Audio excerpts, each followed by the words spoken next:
Okay, welcome to Level 1 Restoration Behind the Scenes. What we have today is what we would call a survivor fluff job, or it's just an amazing survivor. So what we got here, 1968 L88 Corvette. This is a 5,900 mile car. It's literally a 3-owner car.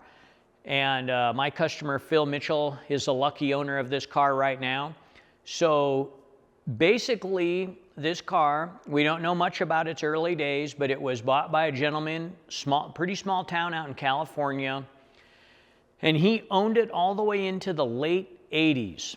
So Phil's got a good friend, Bob, out in the Washington area, Seattle, Washington area, and Bob is an L88 aficionado. He's had something like 15 of these cars, and so he was chasing this car.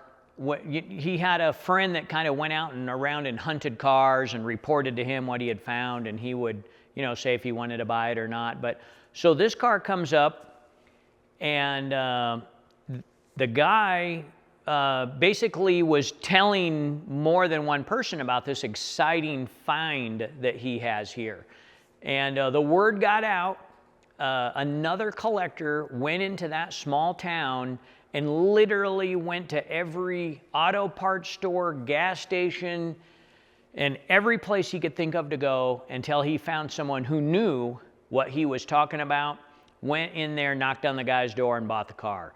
So that guy kept it until just, I think, about a year and a half ago, and then he finally sold that car. So it really hasn't been out much. I think way back when that second owner had the car, he took it to some Bloomington or NCRS type of Corvette event maybe one time.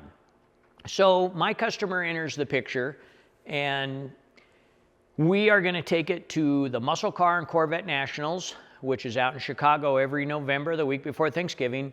And we're going to enter it into the vintage certification program. So we've talked a little bit about that here before. They take cars that are unrestored and thoroughly judge them and find anything they can find that had ever been tampered with or changed or repaired on any kind of car. And so an L88 Corvette, we'll get to the whys and the stats about those cars first, but in the judging they do all that. So this car literally has its original tires. So that's pretty incredible. They're dated right to the car. It's just incredible. So it's one of the best surviving L88 Corvettes out there. There could be a couple more. I don't know of one. I've never heard of one that was better than this one, but it's always possible. We would love to see it if it were out there, but let's take a look at this car a little bit more in depth on what an L88 Corvette is and what you could get and how much horsepower they had and all that. So like I mentioned, this is an international blue car, black interior.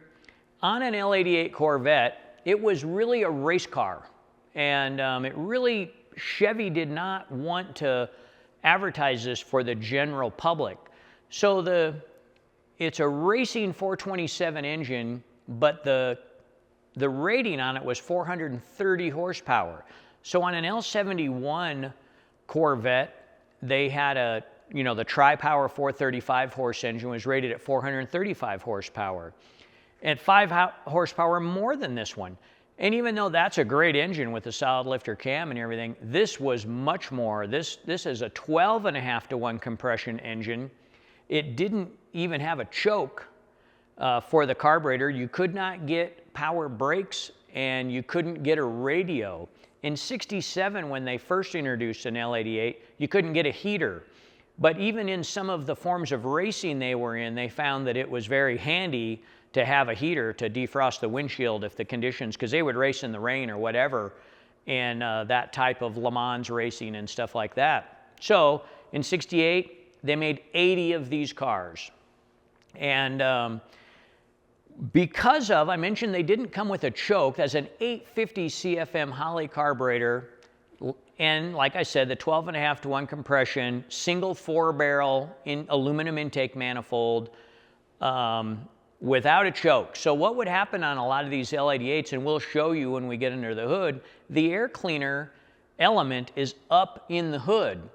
And so with that kind of compression and the size of the camshaft in this, just a big rowdy engine, what happened to quite a few of these cars is they would backfire and there would be gas fumes up in that element and it would catch on fire. So a lot of L88s have had the hood repaired due to fire because of the carburetor backfiring, just being not a real user-friendly car. It's a race car.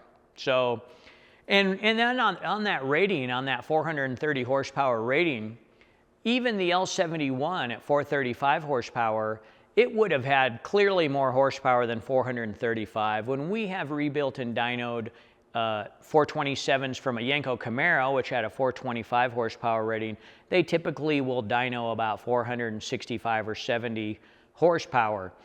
And this would have probably been similar on the L71, but an L88 427, that's, everyone pretty much accepts 550 to 560 horsepower, right straight out of the factory. And that's basically why they didn't promote or advertise that. They just didn't want Joe Blow coming in and buying one of these cars and then complaining about it not being a good car to drive. So basically, most of them were sold to race teams. A handful of them, like this car, never saw any racing whatsoever. It probably hardly ever turned the tire because it still has its original tires. So really an incredible car that they made in the first place, and amazing that this one survived as well as it did.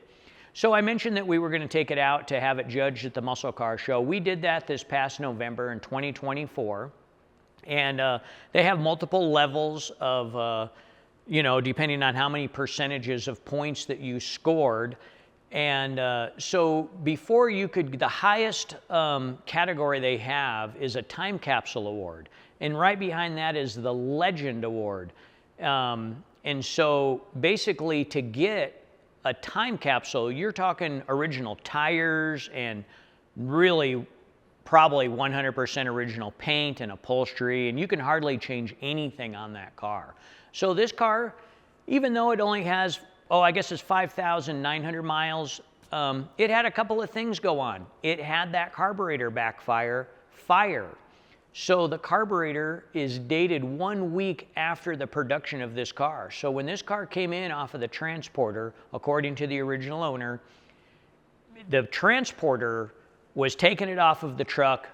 It backfires, the carb catches fire, and the dealer ends up replacing the carburetor on it. And one of the spark plug wires was replaced as well. So all this time passes into the 1980s, he sells it, the next owner has it, and then we get it. It comes to me just a little while before we take it to the show, and my instructions basically were to clean the car up and get it there, enter it, all that good stuff. Unfortunately, with that mindset, which I'll never make this mistake again, I overlooked a couple of things that we really could have addressed, and one of the things was it's had the water pump replaced. So it has a non-dated water pump, and the fuel pump was also replaced as well. So real unfortunate that we didn't, take the time to look at that. And here's how that vintage certification judging works. So I've already been there, the VIN number is recorded, and they know the car didn't have its water pump and its fuel pump and the carburetor.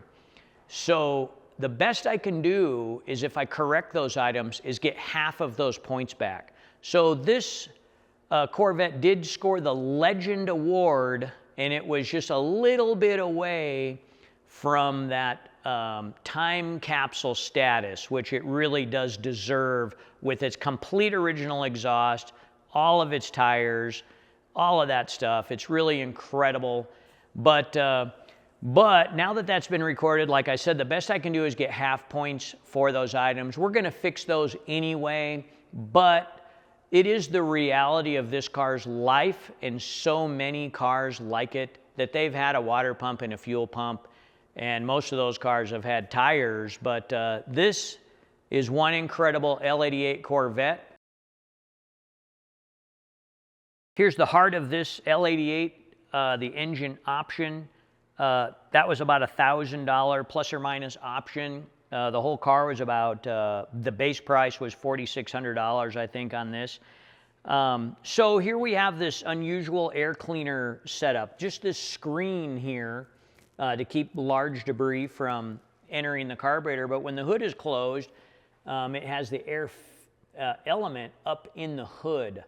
And that is where a lot of guys would get into trouble with these L88s, and a fire could be started. But basically, when we were out at the Muscle Car and Corvette Nationals, the Corvette guys had a field day with this car.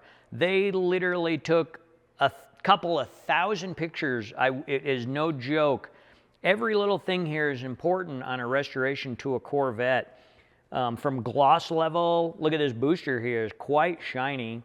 Of course, it's been well established that all the GM cars had a black master cylinder, but just the clocking of clamps down to the belts, and you name it, this car provides literally, if you will, a living assembly manual for how to restore one of these cars. So it was our hope that a lot of people really did get the benefit of that and would share a lot of these photos. And hopefully, if you're looking for some tips on some of this stuff on your restoration, you will see it here, and you can stop that video and have a look at it. But there it is, 550 to 60 horsepower, 5,000 original miles, never been out of the car, probably barely even ever had a valve cover off of it. And in fact, I think that the valve cover gaskets are still silver like they would have been when they were new. And really just an absolute time capsule here. And we hope you enjoyed taking a look at this just incredible Survivor here. And please like and subscribe and comment, or tell us about an L88 that you know of or an experience you've had. We'd love to hear it. Thanks for watching.